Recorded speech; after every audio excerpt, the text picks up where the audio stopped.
Good afternoon. Happy Wednesday.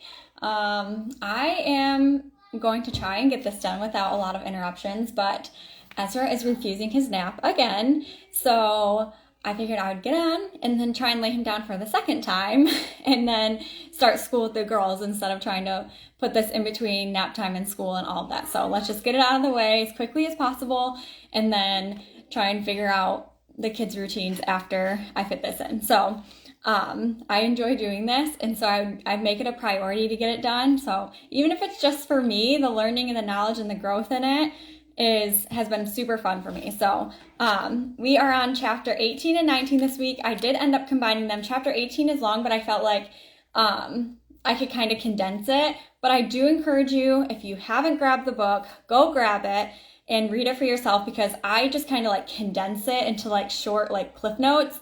And I think that you could really benefit and learn a lot from actually reading it yourself. So I entitled this Don't Hold Back. So chapter 18, she talks about being overexposed and underdeveloped. And it kind of, to me, like was like confusing, like what does that even mean?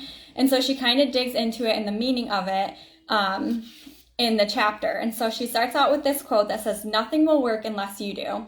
And I love that because it's such a good reminder that you can't just like wish your hopes and dreams and desires and success to come to you. You actually have to put in the work behind it.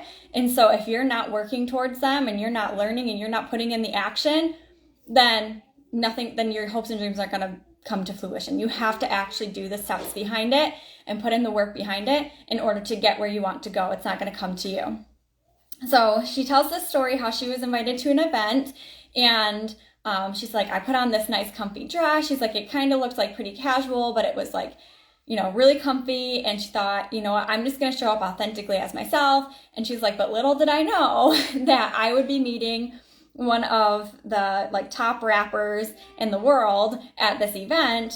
And she's like, and when I did finally meet him, she's like, I was kind of like, oh, I'm dressed like this. And she says that he had said something to her and made a comment about, oh, I love your infomercials. And, I love the authentic like message behind it. I love how you present yourself.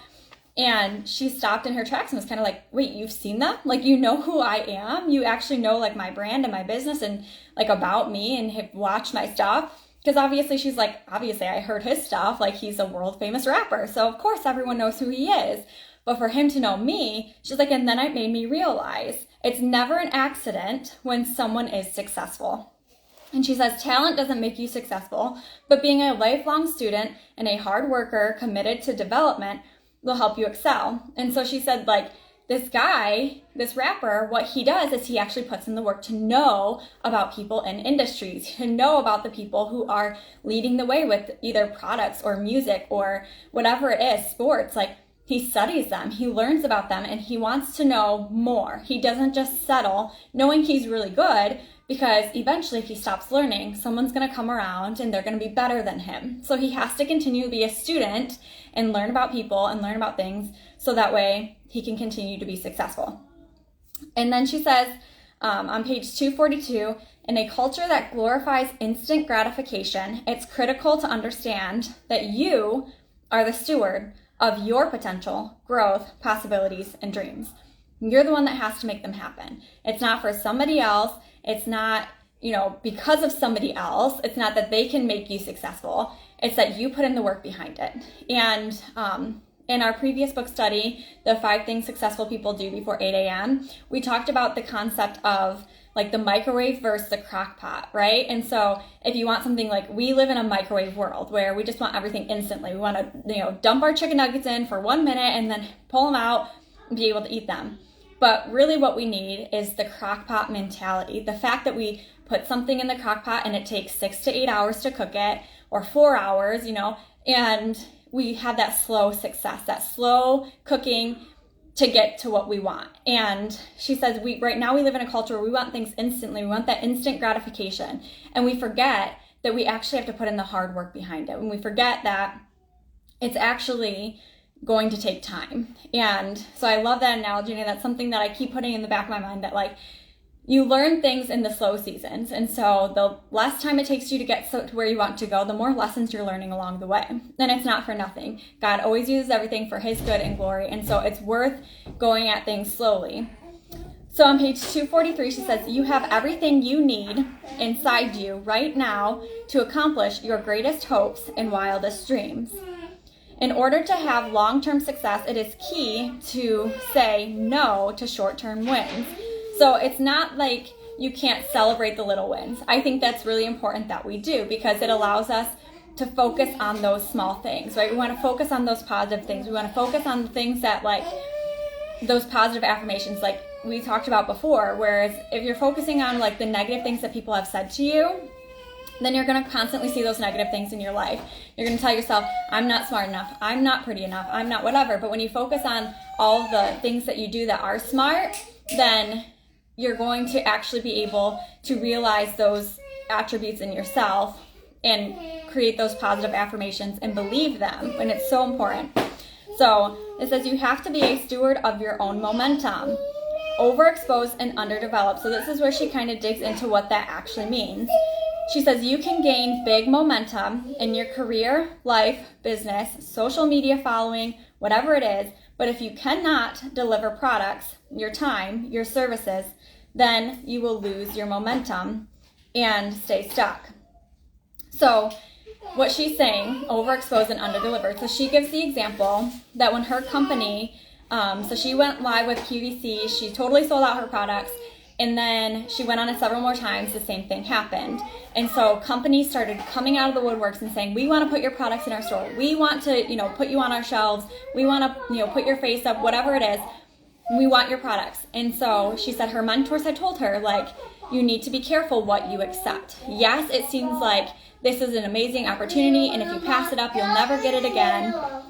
But that's not the actual truth. If you cannot deliver your products, then you're going to ruin that relationship. So if you say no, hey buddy, stop it please, okay? Take your book out. Sorry. If you say no to the companies that don't really fit what you are trying to do, don't really fit with, your vision for the company, then you're not actually hurting yourself. What you're doing is you're making it more desirable because you're partnering with those companies that align with you. And so what she did is she told all the stores besides one that she wasn't going to put her products in there. And so she's like, that way I had enough products to put on their shelves and I could still sell on my website and I would have enough products to fulfill all of the needs. And so she said, I said no to a short-term win. I said no to putting my products on the shelf so I could have long-term success and I could actually build my, product production to where it needed to be in order to take on all of these orders. On page 248, she says, business won't last if they only focus on the exposure and ignore the development. So if you just focus on promoting your products, if you just focus on promoting the things, hey buddy, okay, take your balloon out. And you just focus, all right, come here, come sit. Come sit, buddy.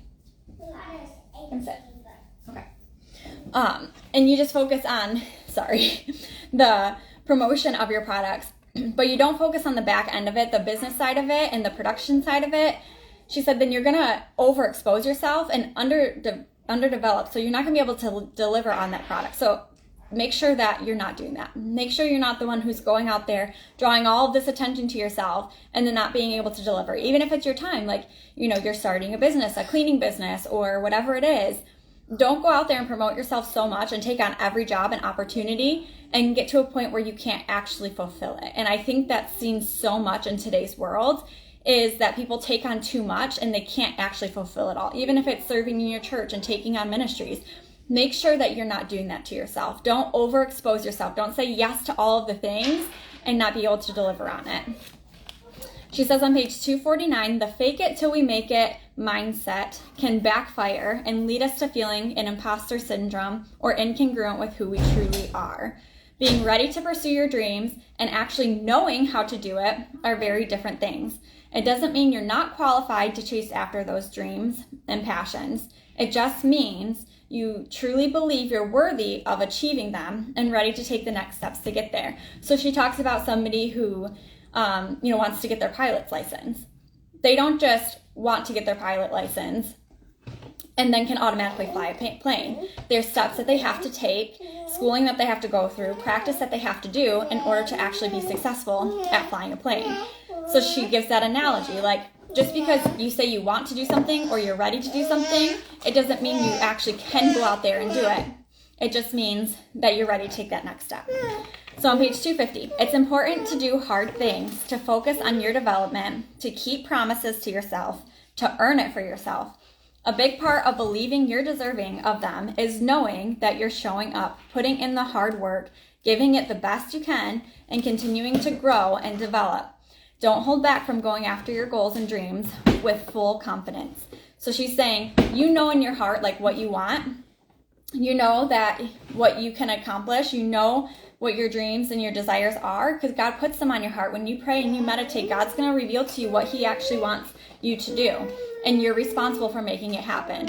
And so just because you're not actually seeing the success that you want immediately, go in it with full confidence. Go in it knowing that your small steps are going to lead you to where you want to go.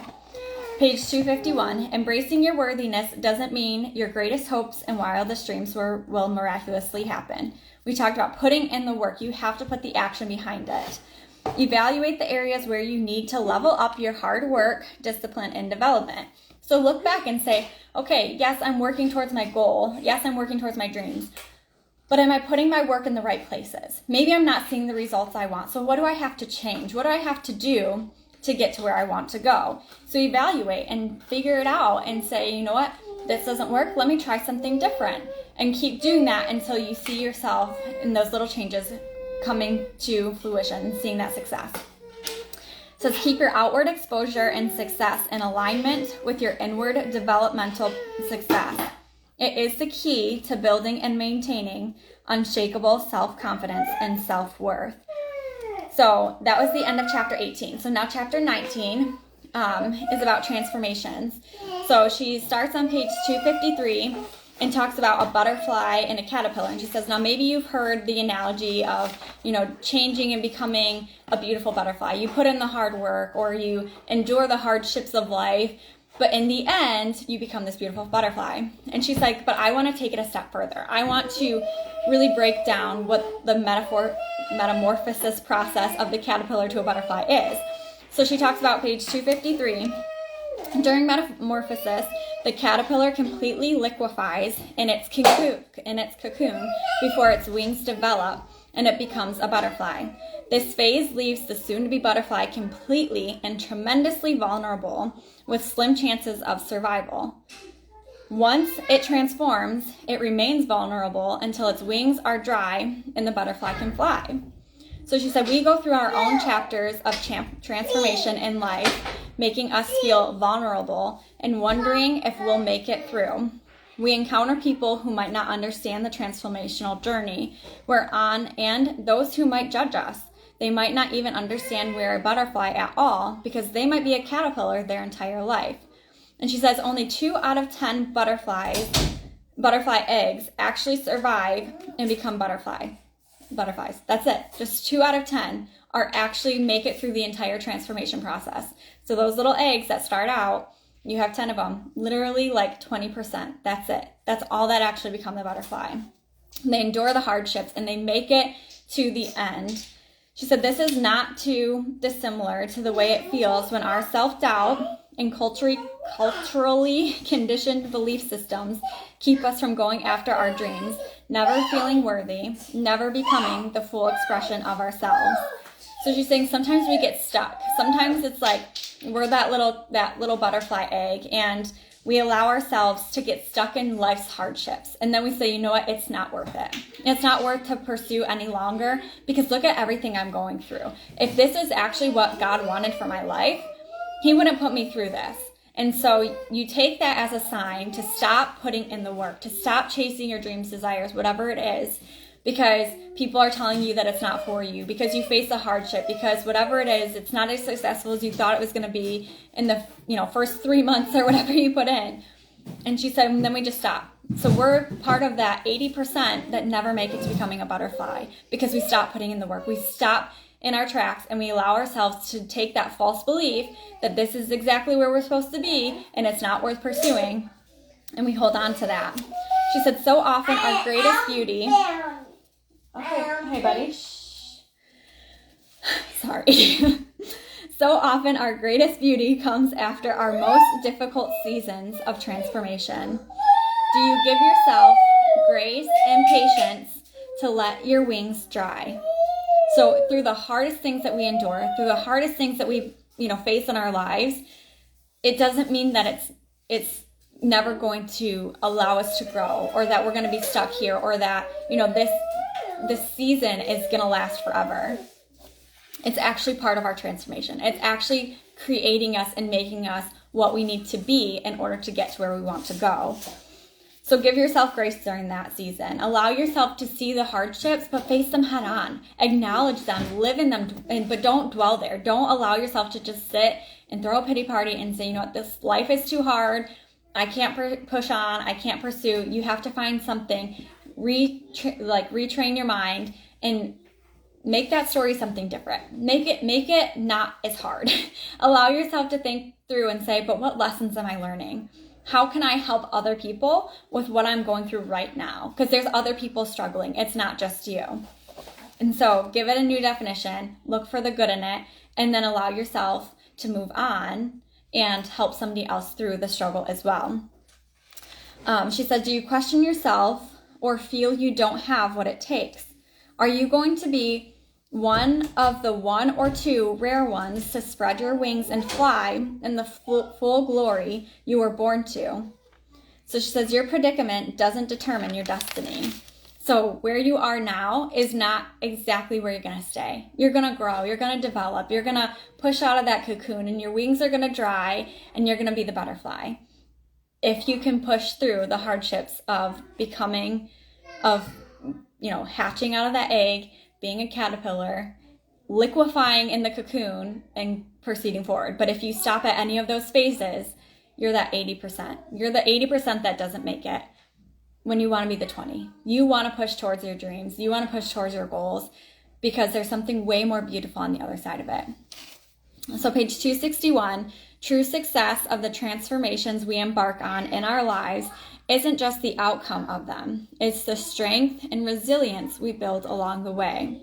There are so many things in life that keep us as a caterpillar, get us off course, or have us believe we're never deserving of our wings. When these things happen to you, remember the stages of transformation. Know that with growth and change often comes liquefaction and vulnerability. It takes tapping into courage and embracing uncertainty. You can be the 1 or 2 out of 100 who believes, knows, and then lives the truth. So you're not stuck in your circumstance. Things will be really hard. We've gone through so many hard seasons in our lives personally, but we kept pushing forward. We didn't just, lay out the cards and say we're done. We're not pursuing forward. We've done things that people don't agree with, but we felt God was calling us to do it. And so live in that hard and use it for God's glory. Allow yourself to feel the things. Allow yourself to go out there and help other people. Don't just stop what you're doing. It is making you who you need to be to get to that next step, to that next stage of life. And without the trials that God puts us through, then we will never get to where he wants us to go, because there's a lesson in that. And it's something that we need to learn. And it's something that we need to acknowledge and say, this is for God's good and his glory. And he would only put this in my life if he could use it.